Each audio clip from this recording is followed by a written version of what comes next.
from Steel City. Is everybody ready to go? Let's proclaim the greatest radio show. Welcome, fans, to our Week 15 Fantasy Recap. I'm your host, Jim Sella. I'm in studio with producer extraordinaire, Jay Dash. How you feeling, Dash? I'm feeling all right. How are you feeling is the real question. I'm miserable. It looks like it, man. It's brutal. Let's try to get through this then, huh? Let's start with quarterbacks here. If I fall asleep, just poke me while you're talking. So how about this? Only 5 quarterbacks today threw for more than 1 touchdown. That's almost unheard of in today's NFL. Yeah, it's unbelievable to me. And only 1 quarterback had 3 touchdowns, and that was Eli Manning. Eli, probably all to Beckham, right? Yeah, all 3 were to Beckham. He's the only one that's any good on their offense. Well, we called it, though. We said he could have a big game this week because he threw 4 touchdowns against Washington last time he played them. And he did. He had 3 more touchdowns. That's 7 in 2 games against them. But he goes at St. Louis next week, and he has not been good on the road pretty much all year besides that Washington game and at Dallas. So there is no way I'm going to trust Eli Manning next week. I don't even think I would have trusted him this week. I just thought that he would do good. Eli's beat. Another guy that threw for multiple touchdown passes this week is Alex Smith. 2 weeks ago, he threw for 293 yards, which was a season high. And then this week, he threw for 297, which is another season high. So, are you going to trust him next week at Pittsburgh? Pittsburgh can get burnt by the pass. Alex Smith is garbage. I would never start him in a fantasy team. But what if one of your quarterbacks or your starting quarterback got hurt this week? Or how about Phillip Rivers here? What if you have him? He's been horrible lately. I just insert myself into the lineup. Rivers has 1 touchdown pass or less in 5 of his last 6 games. Yeah, he had a big season last year statistically, but he started off fast this year, and he's kind of dropped off in the last half. Another problem is he goes into San Francisco next week, and you've seen Russell Wilson was having problems today with San Francisco. The 49ers have been eliminated from playoff contention. In your face, Jim Harbaugh and Colin Kaepernick. I hate you both. Yeah, so I'm not going to trust Phillip Rivers next week. I'm going to try to find something else to put in his place, but there's a lot of quarterbacks that aren't doing anything this week. One guy who didn't play too bad this week is Teddy Bridgewater.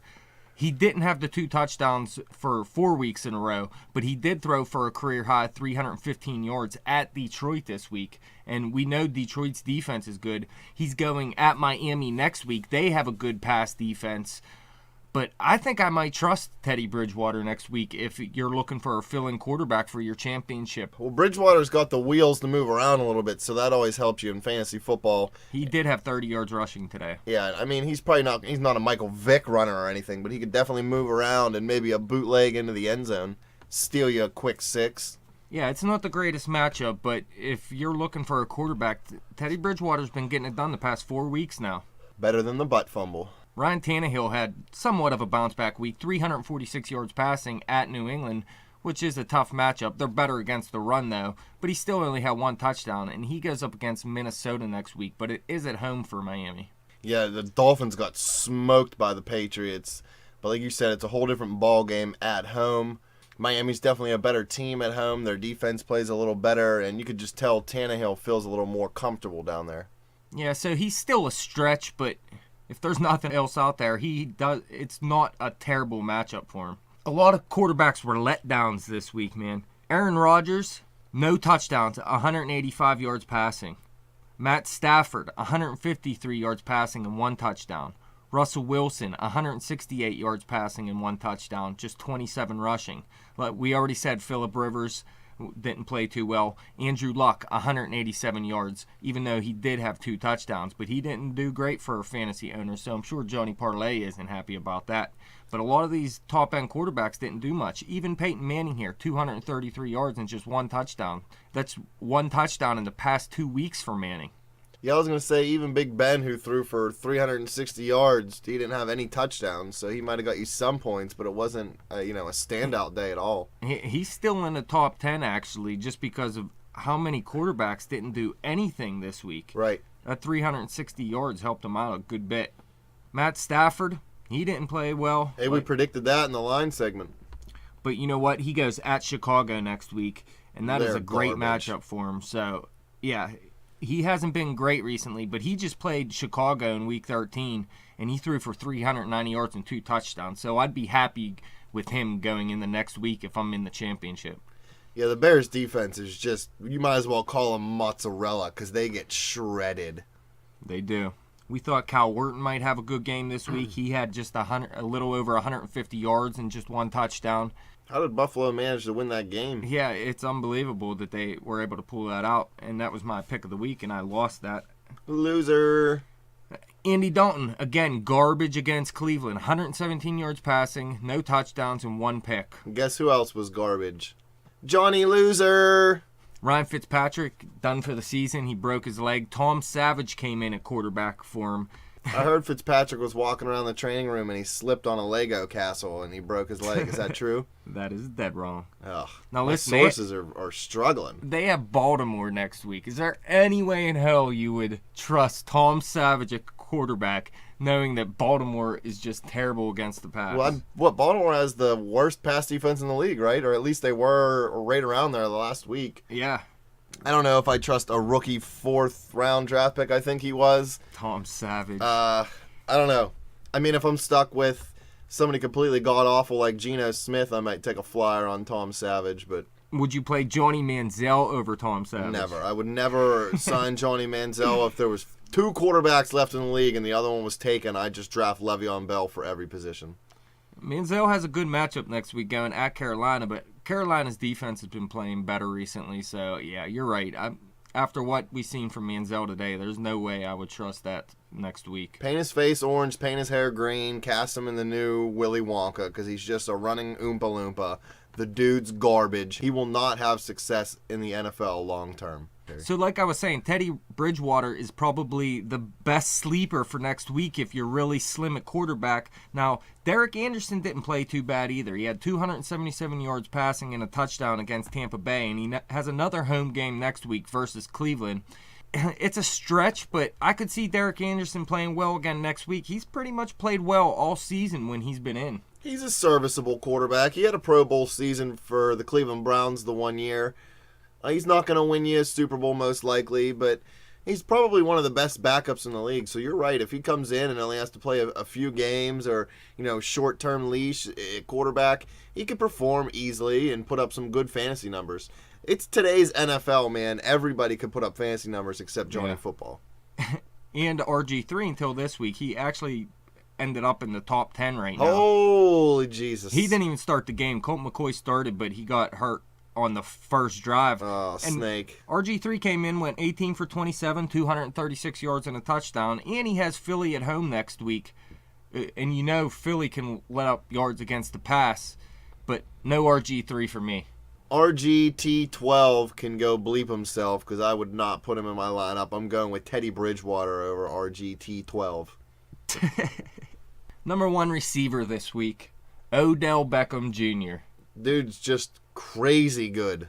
He don't even need a whole hand to catch a football. He just catches it with like 3 fingers. 12 catches, 143 yards, and 3 touchdowns. So again, I'm going to ask you this question real quick. Should the Steelers have drafted him over Shazier? Obviously.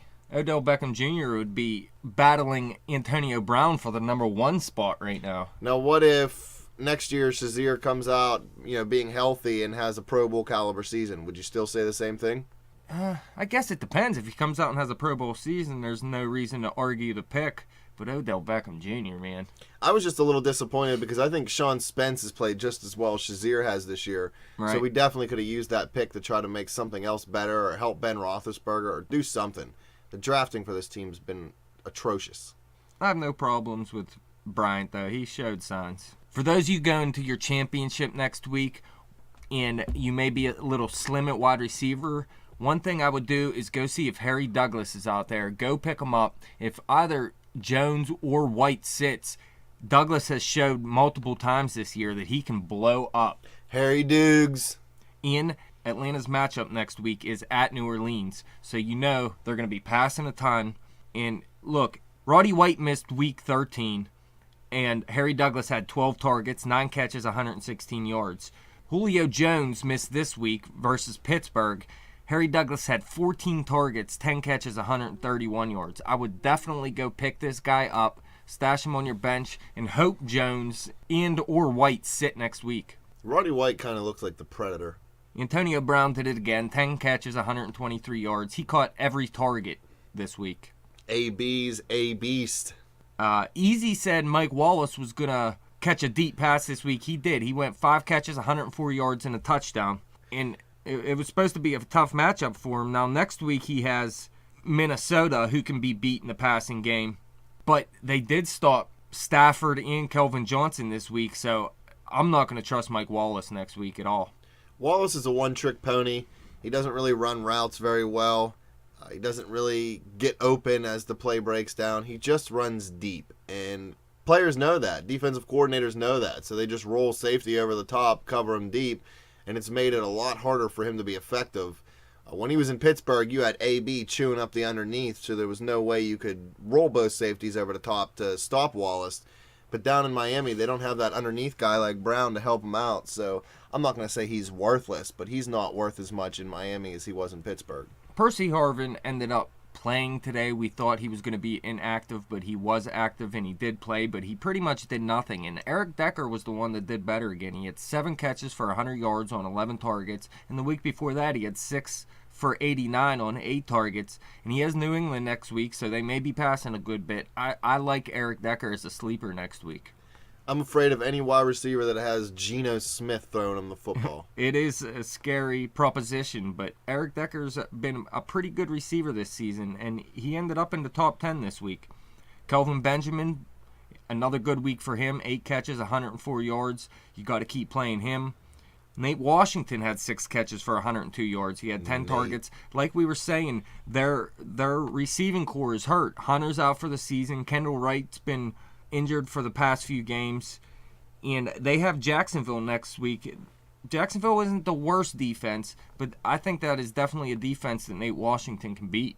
Good old 35-year-old Nate Washington still getting it done. I hate you, Nate. Charles Johnson out in Minnesota did it again. 5 catches, 72 yards. He's not going to have the huge games, but still, that's double digits in PPR. And like I was saying, I like Teddy Bridgewater as a sleeper next week at Miami, so I think Charles Johnson could be a good sleeper at the receiver position too. Please believe. CJ all day. You're going to love the name Charles Johnson here in Pittsburgh. That's right. Wasn't there a catcher in baseball named Charles Johnson too? Played for the Marlins? Yeah, I like that guy. Greg Jennings, again, 3 catches, 43 yards and a touchdown. Good old reliable. Good old Greg Jennings. Not going to blow up. He's going to get you low double digits every week if that's what you need. Stedman Bailey, 5 catches, 74 yards. Definitely the number 1 receiver out there. He's got it done 3 of the past 4 weeks. I like him as a sleeper wide receiver. He's only owned in less than 20% of the leagues. And he goes up against the New York Giants next week, and the Giants can be beat bad on the pass. Giants defense is terrible against the pass unless they can get to the quarterback. Then you better watch out, because if they have a game where their D-line is on, they can cause some havoc. So like we were saying, Houston plays Baltimore next week. You're not going to trust Tom Savage. I wouldn't either. But what about DeAndre Hopkins and Andre Johnson? Well, Andre Johnson, I don't even think he played today, did he? No, I don't think he did. If Johnson doesn't play, Hopkins is I would trust. But if Johnson is there and they're both playing with the rookie quarterback, I don't trust both of them to have a big day. Yeah, but with scary. one of them just there, he's probably going to force feed that player the ball. So they would most likely have a big day. Few receivers didn't have good days that usually do, too. Jordy Nelson, only 5 catches, 55 yards. T.Y. Hilton, 4 catches, 50 yards. Mike Evans, 2 catches, 13 yards, and a touchdown. A.J. Green, 5 catches, 49 yards. Kelvin Johnson, 4 catches, 53 yards.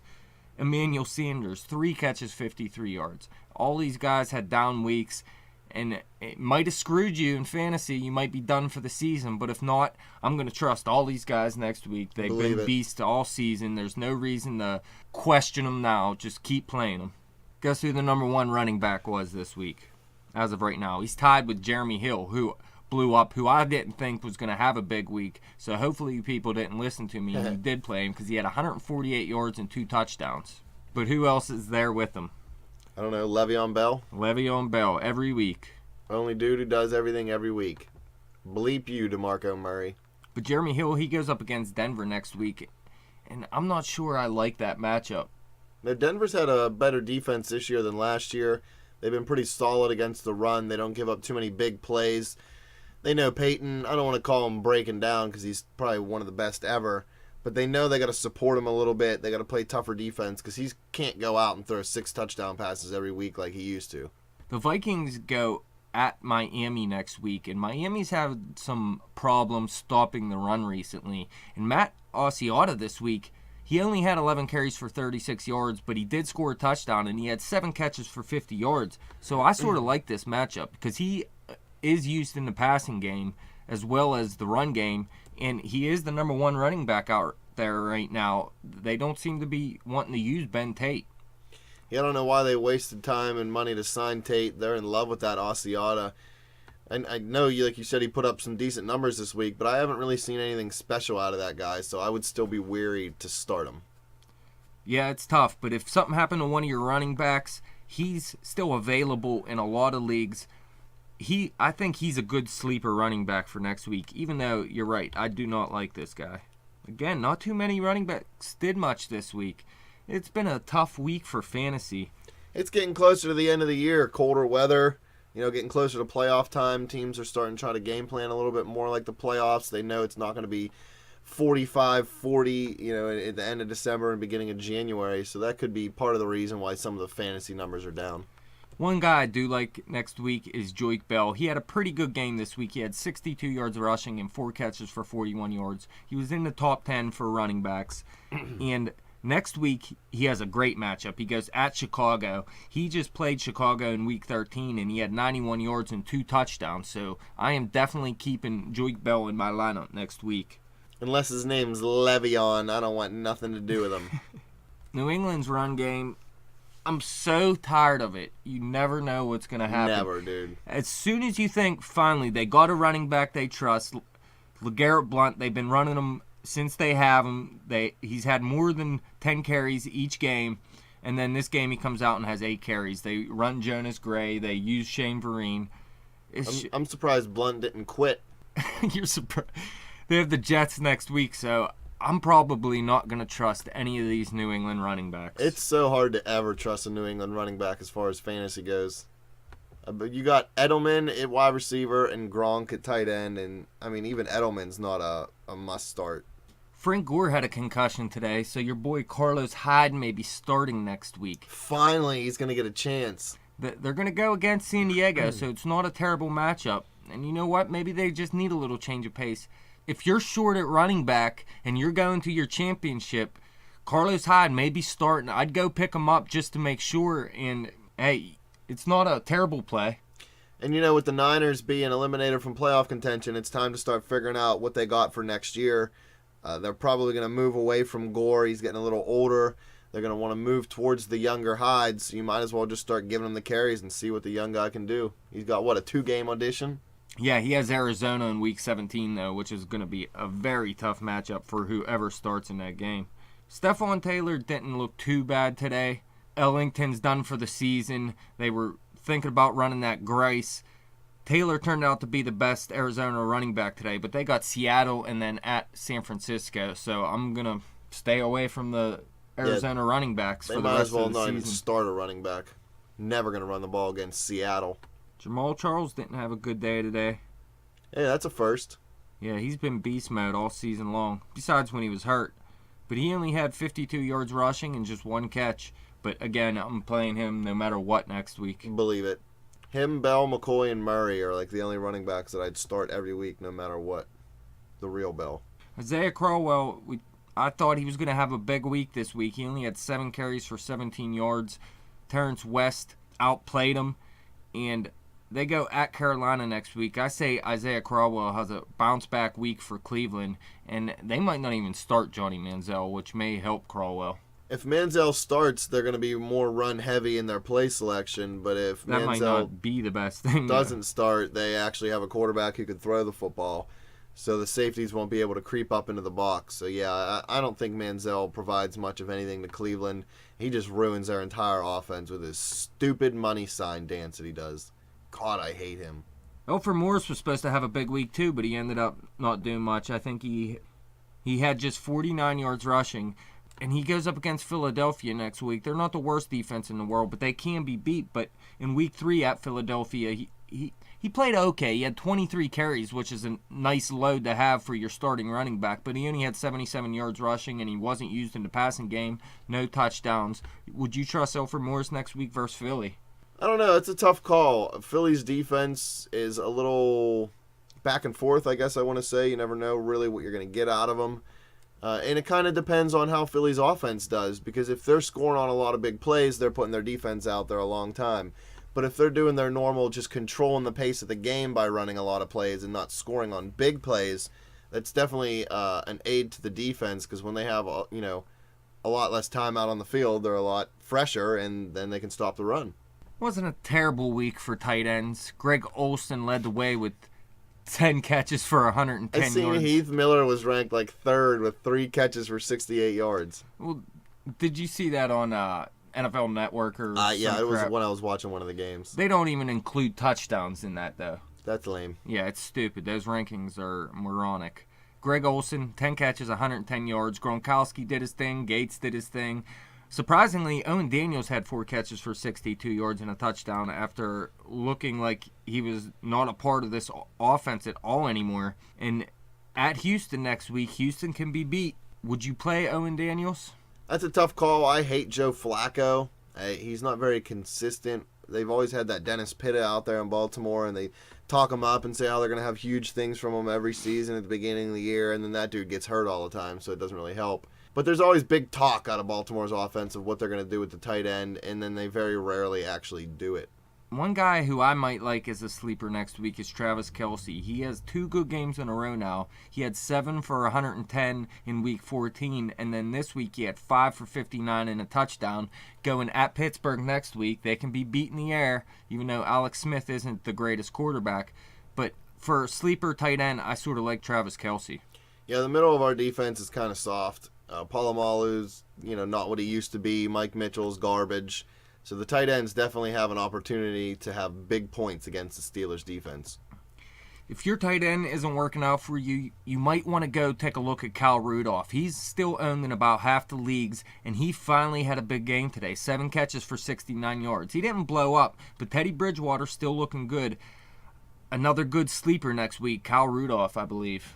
Rudolph the Red-Nosed Reindeer, closer to Christmas, the better he plays.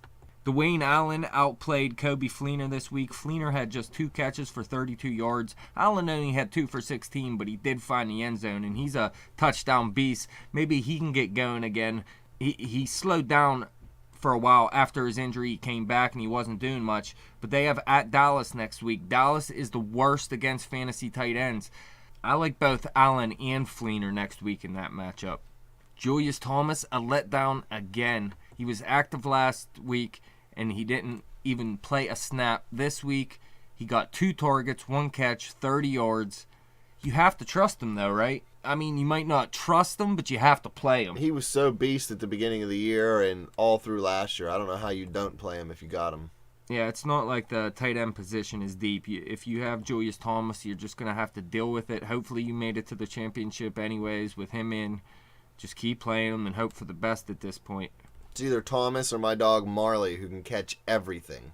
Jordan Reed, letdown week. 3 catches, 13 yards. But that was because RG3 came in the game. He did look better, but he doesn't look Reed's way. So if RG3's starting next week, you got to stay far away from Jordan Reed. If someone else plays, Kirk Cousins, Colt McCoy, I'd probably go ahead and stick him in my lineup, but not with RG3. Maybe Reed was banging RG3's girlfriend, and that's why he doesn't want to throw him the ball. I don't know. Is he friends with DeMarco Murray? Probably. Michael Rivera is another nice sleeper tight end for you. He's owned in about 25% of the leagues. He has 27 targets over his past 3 games, 7 catches in each of his past 2 games, and he's been getting it done. He's not very consistent, but I like him as a sleeper this week too, even though they go up against Buffalo, who is a pretty good defense. I don't trust anybody in Oakland's offense. I don't trust anybody in the city of Oakland, so I'm not really going to trust anybody on the Raiders. They'll shank you. So would you play Heath Miller over Michael Rivera next week? I love my boy Heath.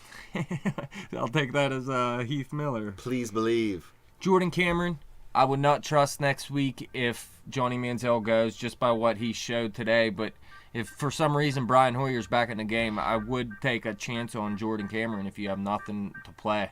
Johnny Manziel's garbage. Well, thanks, Dash, for hanging out with me. Thanks, fans, for listening. You can follow us on Twitter at @bet_the_spread. You can like us on Facebook. Subscribe to that YouTube channel. Good luck to everybody who's still in their fantasy playoffs or in their fantasy championship game. Hopefully some of the info we give you helps you win. And if it does, you best be subscribing to that YouTube channel.